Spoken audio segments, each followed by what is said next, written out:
ఇంకేంటి మీ future plans ఏంటి? సాధారణంగా కొంతమంది డైరెక్టర్లు అయిపోయారు. రాజమౌళి గారు ఎడిటింగ్ నుంచి వచ్చారు. ఒకప్పుడు కేఎస్ఆర్ దాస్ గారు కూడా ఎడిటింగ్ నుంచి వచ్చి సినిమా బుకింగ్ క్లర్క్ అంటే సినిమా గుంటూరు థియేటర్లో, తర్వాత ఆయన 100 సినిమాలు డైరెక్టర్ అయిపోయాడు కేఎస్ఆర్ దాస్ గారు. అలా మీరు కూడా ఏమైనా భవిష్యత్తులో ఏమైనా మా డైరెక్షన్ వైపు వెళ్ళే ఆలోచన ఏమైనా ఉందా సార్? ఇప్పుడు మనం తీసుకున్నది ఎడిటింగ్లో మనం పక్కా పర్ఫెక్ట్ అమ్మాయి టచ్ చేస్తే హిట్ రా సినిమా అని ప్రూవ్ చేసుకున్న తర్వాత మనం అందులో సక్సెస్ సార్. మనం ఇప్పుడు ఒక పడం మీద వెళ్ళటం బెటర్ సార్. 2 పడవ మీద వెళ్ళాం అనుకోండి. ఇప్పుడు నేనేం జరిగింది నా రియల్ లైఫ్లో జరిగింది, 10 పడవల మీద కాల్ పెట్టి వచ్చారు. షేర్ మార్కెట్ చేస్తే ఇటు వచ్చిన సినిమాకి ఏమైంది, అది మొత్తం పోయినాయి, రోడ్డు మీదకి వచ్చా. ఎప్పుడు మనం ఒక దాని మీద అనుకుంటే అది టార్గెట్ ఇచ్చేంత వరకు దాన్నే వెళ్తే బెటర్. అంటే డైరెక్టర్ అవ్వాలనుకునే వాళ్ళు కొంతకాలం ఎడిటింగ్లో పనిచేసి వెళ్తే బెటర్ అంటారా? కరెక్ట్ అండి, మంచి క్వశ్చన్. అది ఏంటంటే ప్రతి డైరెక్టర్కి ఎడిట్ సెన్స్ తెలిసింది అనుకోండి, మేకింగ్ వైజ్ కూడా మా ఎడిటర్కి ఈజీ. ఇప్పుడు ఎక్కడ కట్టని తెలియకుండా రష్ తీసుకొచ్చి మాకు ఇచ్చేస్తారు. అదేమో డిజిటల్ వస్తుంది, ఎంత వస్తుంది ఫుటేజ్, ఆ రష్ చూడడం టైం సరిపోతుంది. అదే ఎడిటింగ్ సెన్స్ ఉందనుకోండి ఒక డైరెక్టర్ కానీ అసిస్టెంట్ డైరెక్టర్ ఎవరికైనా మాకు హెల్ప్ అవుతుంది. అదేంటంటే ఇక్కడ కట్టొచ్చిద్దా నాకు తెలుసు, నెక్స్ట్ మూవ్ అంటే ఇంకోటి ఏంటంటే త్వరగా కూడా షూట్ అయిపోద్ది. అది ఖర్చు కలిసి వస్తుంది, సేఫ్టీ మనీ సేఫ్ అవుద్ది. ఇట్లాంటి చాలా టెక్నిక్స్ అయితే ఉన్నాయి. చాలా ఉన్నాయండి. ఎప్పుడైనా రెండు వర్క్లు చేయొచ్చండి. ఒకటి హార్డ్ వర్క్, ఒకటి స్మార్ట్ వర్క్. మన స్మార్ట్ వర్క్ చేస్తేనే కొద్దిగా ముందుకు వెళ్ళగలం. హార్డ్ వర్క్ అంటే ఇంకా ఇప్పుడు మామూలుగా మిషన్ లాగా పని చేయాలి, అలా చేయకూడదు. ఇప్పుడు క్రియేటివ్ ఫీల్డ్లో కొద్దిగా స్మార్ట్గా ఇప్పుడు ఏమంటే నెక్స్ట్ మనకు వచ్చే ట్రబుల్ ఏంటంటే అనేది ముందే ఐడెంటిఫై చేసుకున్నట్టు వాళ్ళకి స్మార్ట్గా ఉన్నాం అనుకోండి. అంటే మనకు హార్డ్ వర్క్ చేసే ఉంటాడు, వాడు ఎంతో కష్టపడి ఎంతో చేస్తూ ఉంటాడు, వాడు పైకి రాడు. మరి స్మార్ట్ చేసేవాడు ముందు పైకి వెళ్ళిపోతున్నాడు. అదే అంటే టెక్నికల్ నాలెడ్జ్ ఉన్నవాడు మరి అక్కడే ఉండిపోతున్నాడు కదా, అక్కడ అన్యాయం జరుగుతుంది ఒకటికి. టెక్నికల్గా అంటే హార్డ్ వర్క్ చేసేవాడేమో అదే సార్ అలా బలైపోతున్నాడు కదా. మరి బలే అంటే ఇప్పుడు నేర్చుకుంటున్నాడు కదా, దాని నుంచి ఎక్స్ట్రాగా ఏం చేయొచ్చు, దీన్ని స్మార్ట్గా ఏం చేయొచ్చు. ఇప్పుడు మనం ఒక దగ్గర జాయిన్ అయ్యి ఒక కిరాణా షాప్లో జాయిన్ అయ్యాం సార్. డైలీ ఏంటంటే మనం పని చేస్తున్నాం, పిచ్చిగా పని చేస్తాం, మనోడు కూర్చున్నాడు గల్లాబెట్టి డబ్బులు తీసుకెళ్తున్నాడు. అది ఎక్కడి నుంచి ఇప్పుడు స్టాక్ ఎక్కడి నుంచి తీసుకొస్తున్నాడు, అది 10 రూపాయలు పడుతుందా, అయితే మనం ఆయన పట్టుకుని ఇక్కడ 8 రూపాయలకి వస్తుంది, అది తెలుసుకొని మనం పెట్టుకున్నాం అనుకోండి. అట్లా కొద్దిగా స్మార్ట్ వర్క్. అది అంటే మోసం చేయడం కాదండి ఇందులో. అంటే మీరు కూడా స్టార్టింగ్ లో హార్డ్ వర్క్ చేసే ఇప్పుడు స్మార్ట్ వర్క్ వచ్చారు. అది కరెక్ట్. మీ పిల్లలు ఇంటర్మీడియట్ మరియు ఎంసెట్ చదువుతూ సబ్జెక్ట్స్ లో కన్ఫ్యూజ్ అవుతున్నారా? కాన్ఫిడెన్స్ లెవెల్ తక్కువగా ఉందా? రిపీటెడ్ మిస్టేక్స్ చేస్తున్నారా? అయితే మీకోసమే ఉంది రైజ్ యాప్.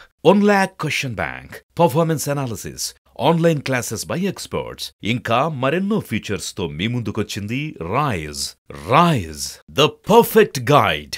డిస్క్రిప్షన్ లో ఉన్న లింక్ ను ఉపయోగించి సబ్స్క్రైబ్ అవ్వండి. అది చెప్పాలంటే అలా చేస్తే సక్సెస్ అవుతాం. ఇప్పుడు ఇంకోటి మనం ఒకటి చేసే మనం ఎలా అంటే ఎవరైనా చేశారనుకోండి, భజన చేయకుండా ఉన్న ఫ్యాక్ట్ చెప్పామనుకోండి, అది కూడా ఏంటంటే ఎలా చెప్పాలంటే ఇప్పుడు డైరెక్టర్లకి కొంతమంది అందరూ ఉన్నప్పుడు చెప్తే ఇష్టం ఉండదు. అదేంటంటే మనం పర్సనల్గా ఎవరు లేనప్పుడు అలా కాదు సార్ అని చెప్పి మనం కన్వే చేసాం అనుకోండి, ఓకే. అంతేగాని వాళ్ళు ఇప్పుడు విరాటపురం కూడా చేశానండి, ఆన్లైన్ చేశాను, ఆఫ్లైన్ చేశాను. నేను డైరెక్ట్గా చెప్పాను సార్ ఇక్కడ ఒక షార్ట్ తీసుకుందాం సార్, తర్వాత యూస్ అవుతుంది. దానికి శ్రీకర్ ప్రసాద్ గారు ఎడిటర్, మెయిన్ ఎడిటర్.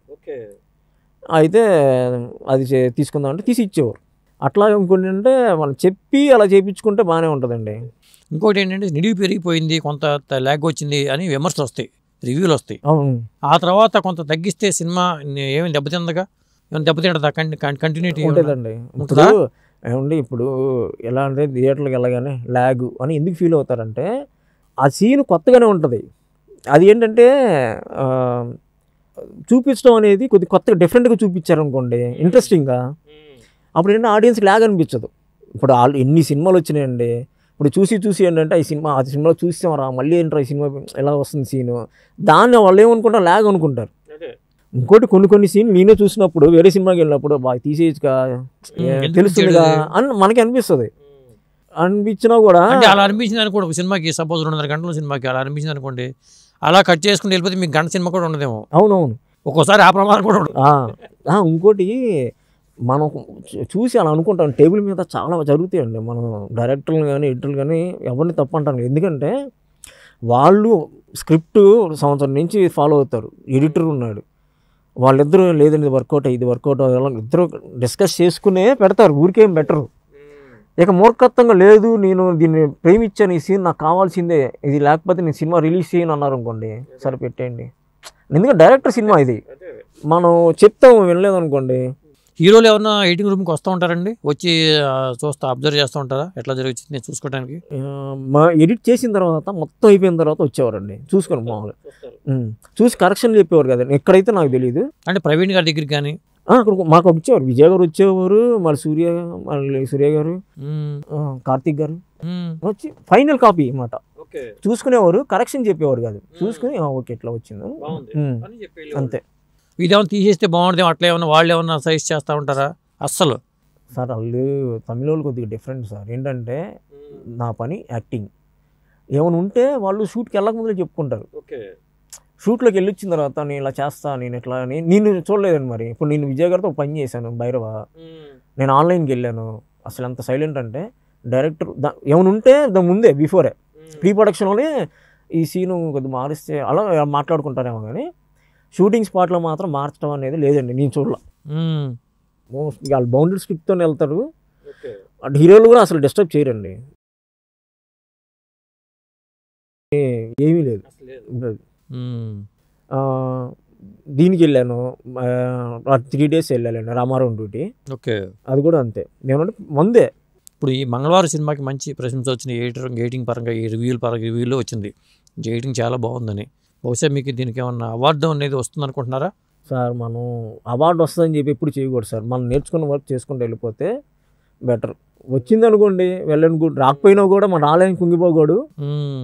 మనం ఏంటంటే ఇంకా ప్రయత్నిస్తూ ఉండాలి అంతే. అదే, థ్యాంక్ యూ అండి, మీరు మంచి థ్యాంక్ యూ సమయం సార్. ఇచ్చి